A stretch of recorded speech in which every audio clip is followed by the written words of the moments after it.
Hola chicos, ¿cómo están? ¿Cómo se encuentran el día de hoy? Espero que se encuentren muy bien. Bueno, nada, gracias de nuevo por estar en este espacio. Qué bueno que nos hayamos encontrado de nuevo por aquí.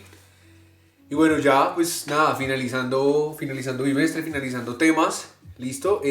Básicamente lo que vamos a hacer durante este video es hacer un repaso general de todo lo que hemos visto. Listo. A grosso modo vamos a hacerlo como de manera un poco general, ¿no? No dando tanto en problemas, en problemáticas de la literatura, sino que vamos a hacer, digamos, como un concepto mucho más grande de todo lo que hemos visto hasta el día de hoy. ¿Listo? Entonces, nada, espero que puedan disfrutar de este video, puedan verlo completo. Diría yo que ese es el video más importante de todo el bimestre, porque de alguna manera pues aquí resumimos todo, damos claridad absolutamente de todo y pues en definitiva eso es lo que nosotros queremos tener con ustedes para que esta semana pues hagamos esto, la siguiente semana tengamos los talleres y por último la última semana tengamos la evaluación bimestral y ya poder irnos a descansar, ¿listo? Así que nada, vamos entonces a comenzar. Acuérdense cuáles son los temas. Los temas que vimos durante este bimestre han sido literatura de la independencia, literatura realista, campo semántico y folleto. ¿Listo? Entonces de estos cuatro temas vamos a hablar. Así que nada, comencemos. Vamos a comenzar hablando entonces de la literatura de la independencia. ¿Listo? Acordémonos entonces por allá que la semana 1 y 2 nosotros hicimos unos ejercicios y nos acercamos un poco a la literatura de la independencia, ¿no? Entonces, tenemos que hablar de la literatura de la independencia, ¿cierto? Como todos esos escritos o todas esas narraciones, ¿cierto? Que ocurrieron en el marco de la independencia de Colombia, ¿cierto?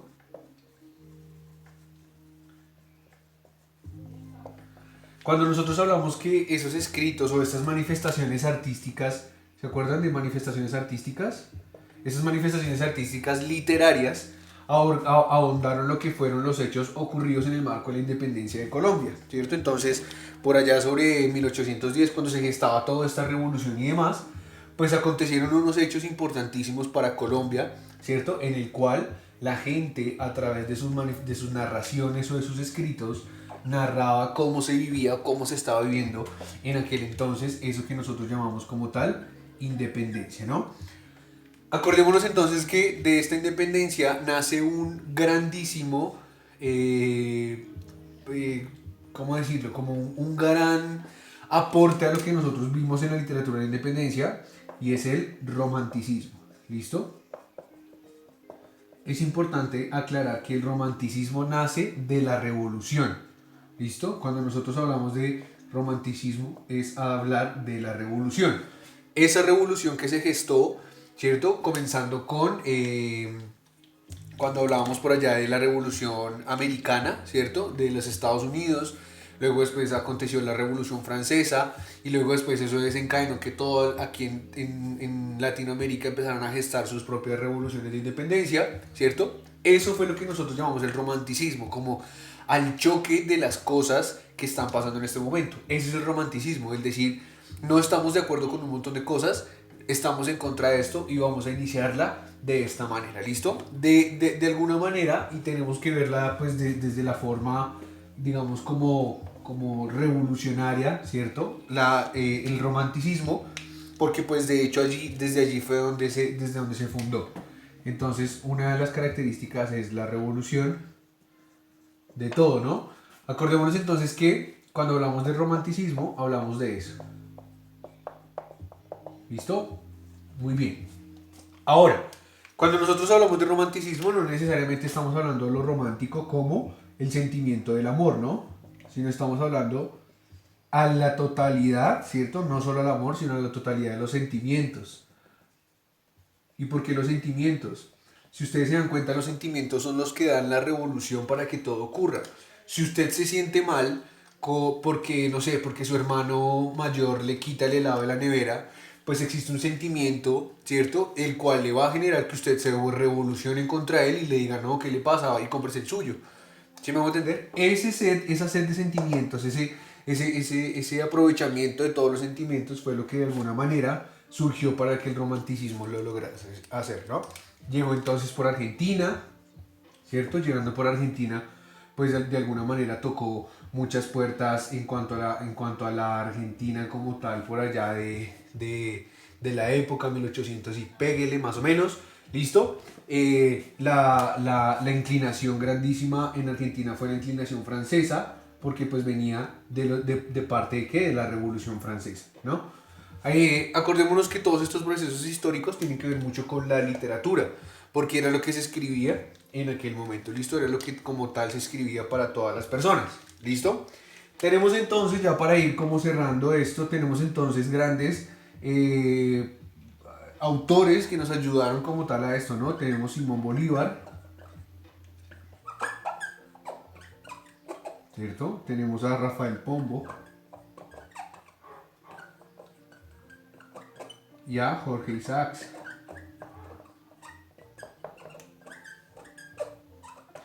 Acordémonos y de pronto pues si ustedes se acuerdan en la pregunta de cuál fue la primera novela romántica escrita en Latinoamérica, hablábamos de por allá de un señor que se llamaba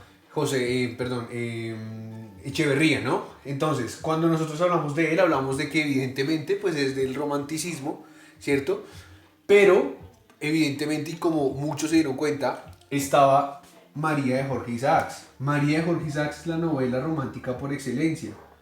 Esta es la más importante, pero en ese momento yo les preguntaba que cuál había sido la primera, ¿listo? Elvira o la novia del Plata. En ese momento pues se considera la novela romántica por sus funciones, entonces pues de esa manera es que nosotros lo concebimos, ¿listo? Rafael Pombo, no solamente con sus cuentos después, sino con la poesía que hacía, y Simón Bolívar, obviamente ferviente de la revolución, de la independencia y demás, a través de sus cartas de Jamaica, ¿listo? Ese es el contexto de la literatura de la independencia, ese es el contexto del romanticismo y eso es lo que tenía que estar claro, lo que tiene que estar claro al momento de realizar los talleres y la evaluación bimestral, ¿listo? Ahora bien, vamos entonces a pasar a la literatura realista, que es como el flujo, ¿cierto? O es lo que acontece después de esta literatura de la independencia, ¿no?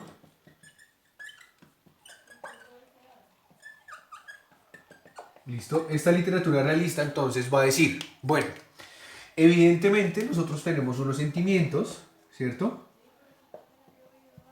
Pero esos sentimientos son subjetivos.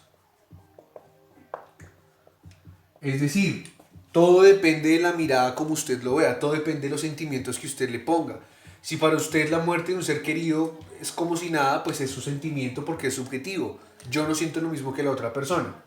Entonces llega y dice los realistas, dice lo que pasa es que nosotros no vemos solamente la parte de los sentimientos, ¿cierto? Sino lo que nosotros vamos a ver o con lo que nosotros nos vamos a encontrar es con la objetividad. Quiere decir que somos objetivos. Si por una parte el romanticismo es subjetivo, ¿cierto?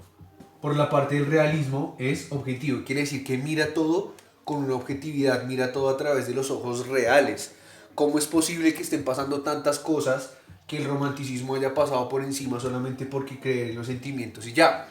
Claro, evidentemente el romanticismo como es revolución, pues quiere dar a demostrar los problemas sociales. Pero el realismo dice, no, es que usted no lo dice como son. De alguna manera puede que usted esconda muchas cosas porque es que usted está siendo muy subjetivo. El realismo entonces trata de mostrar los problemas sociales, ¿cierto? A través de esa objetividad.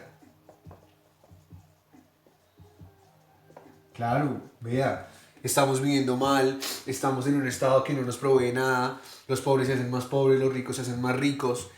¿Y quién dice esto? ¿Quién dice qué? Pues nadie, ¿cierto? Por eso entonces existen los realistas. Acordémonos entonces que en el romanticismo existe un héroe, ¿cierto? El héroe idealizado.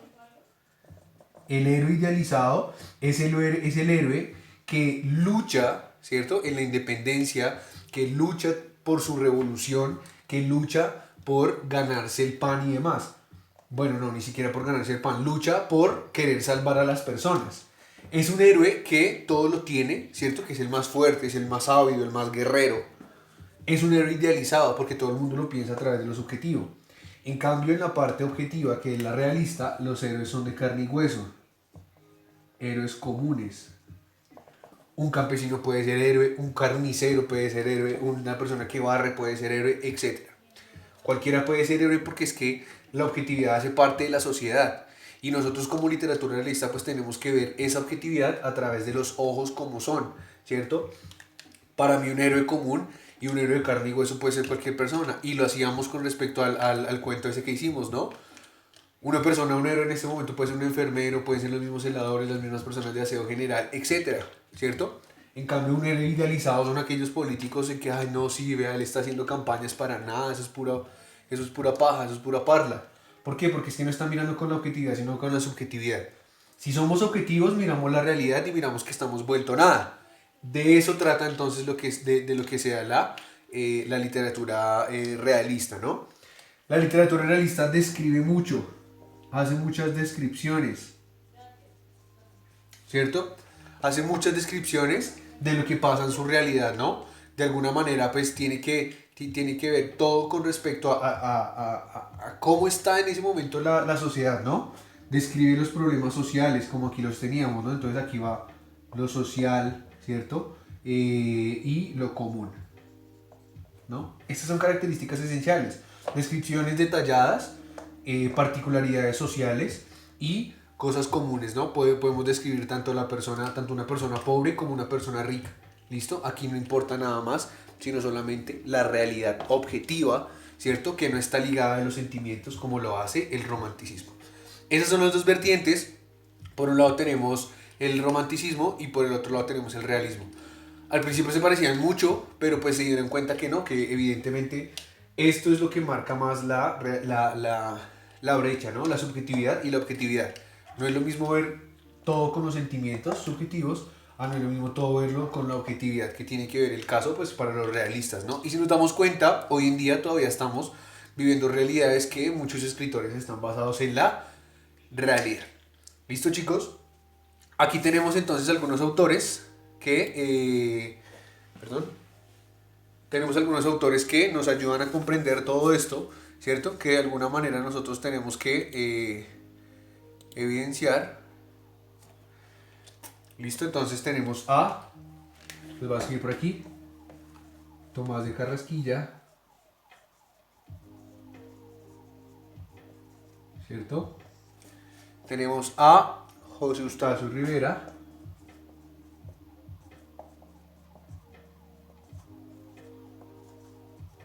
¿listo? Y bueno, etcétera, otros más pero pues para a mi forma de ver, pues colombianos estos dos y pues de alguna manera realistas por el sentido social, como lo decíamos antes, en donde a través de sus novelas, La Marquesa de Yolombó y La Vorágine, pues tratan de relatar todo lo que pasa, todas las problemáticas sociales que pasan en un lugar específico, es decir, Colombia. ¿Listo? Espero que haya quedado claro esto, espero que haya quedado claro la literatura realista. Y ahora vamos entonces al campo semántico. Ya nos desligamos un poco de la literatura, ya sacamos un poco de la literatura como tal de lado y vamos entonces al campo semántico, ¿listo? En el campo semántico acuérdense que hablamos de lingüística. Y cuando hablamos de lingüística hablamos de todas las formas del lenguaje. Es decir, claro, la literatura hace parte del lenguaje, pero pues no como tal escrito, sino, bueno, escrito más no, en este caso, de alguna manera de sentido. Cuando hablamos de semántica, hablamos de los significados de las palabras, ¿cierto? Ahora bien, el campo semántico es una totalidad, ¿cierto? Que abarca un campo en específico. Quiere decir que dentro de este campo específico hay varias vertientes o hay varias géneros, clases, etcétera, como ustedes lo quieran llamar, con respecto a algo, ¿no? Entonces, damos el ejemplo y vamos a hacer el ejemplo por ahora con este. El campo semántico meses, ¿no? Entonces, lo que depende de meses, es decir, el campo semántico de meses, es lo que rodea meses.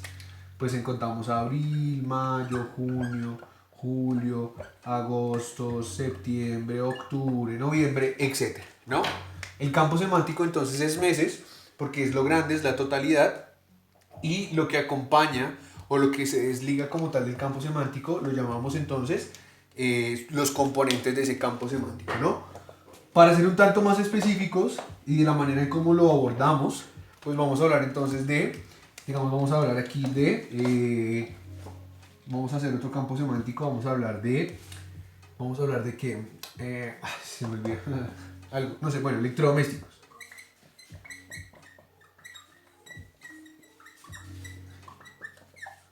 ¿Listo? Electrodomésticos es el campo semántico, es decir, lo grande, lo que abarca muchas cosas.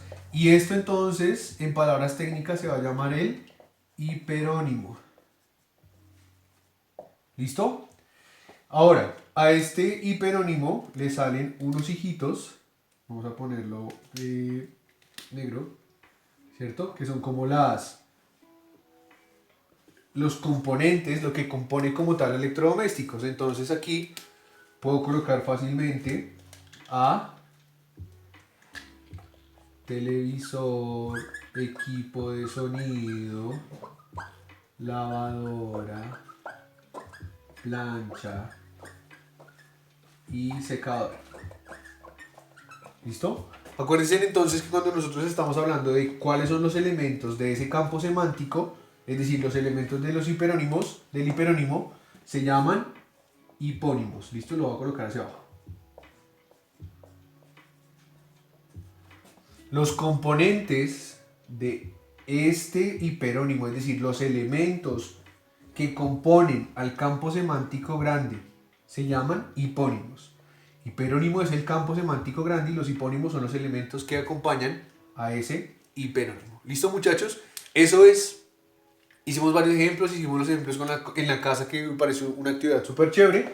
Entonces, pues yo creo que eso está más que evidenciado, ¿no? Acuérdense siempre de eso, acuérdense que hablamos de hiperónimo como el campo semántico grande y hipónimos como los elementos que conforman ese campo semántico. ¿Listo? Y por último, ya para terminar el video, para no hacerlo más largo, vamos a hablar sobre el folleto, ¿no? El folleto, pues nada, evidentemente el folleto es un medio de difusión, ¿no? Cuando hablamos de difusión, pues hablamos de todas las formas que se puede propagar la información, ¿no? ¿Cómo yo propago la información de que yo estoy vendiendo, no sé, cupcakes? Entonces, pues tengo que tener un medio de difusión por el cual yo lo hago. Si es la televisión, si es la radio, si son los periódicos, etc. El folleto es lo que me ayuda a dar a entender como ese, a través de palabras, de imágenes, cosas con las cuales yo quiero entrar a dar información, ¿no? Una información muy específica. Entonces, acordémonos que para hacer un buen folleto, o los elementos de un folleto son que tenga un lenguaje claro, ¿cierto? El uso de imágenes, lenguaje común, etc. Cuando hacemos un folleto tratemos de que sea un lenguaje claro, que tenga imágenes acorde al tema, que sea un lenguaje común, que no sea un lenguaje tan específico, sino que sea algo más común, ¿no? Acuérdense que van más imágenes que texto, por lo general un folleto lleva más imágenes que texto, pues porque la información debe ser muy, muy, muy detallada. ¿Listo? Voy a anotarlo aquí también. Información detallada. ¿Listo? Y ya para terminar, acordémonos que existen dos tipos de folleto. ¿Listo? El díptico y el tríptico. Díptico es cuando solamente hablamos de dos, ¿cierto? Dos hojas, es decir, 4 caras, por atrás. Y el tríptico, voy a intentar hacer un tríptico aquí. Vamos a ver.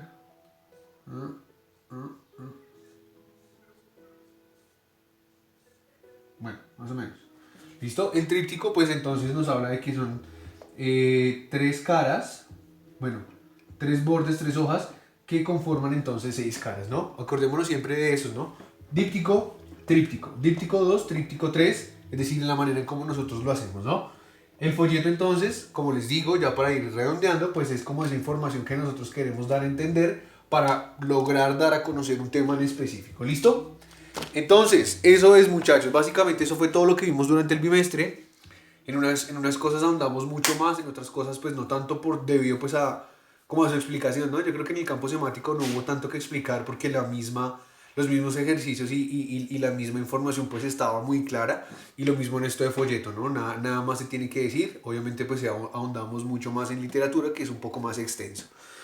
Listo, entonces nada, eso es todo, muchachos, cuídense muchísimo, de verdad que bueno verlos por aquí y nada, nos vemos en clase. Bueno, muchachos, un abrazo, chao, chao, nos vemos.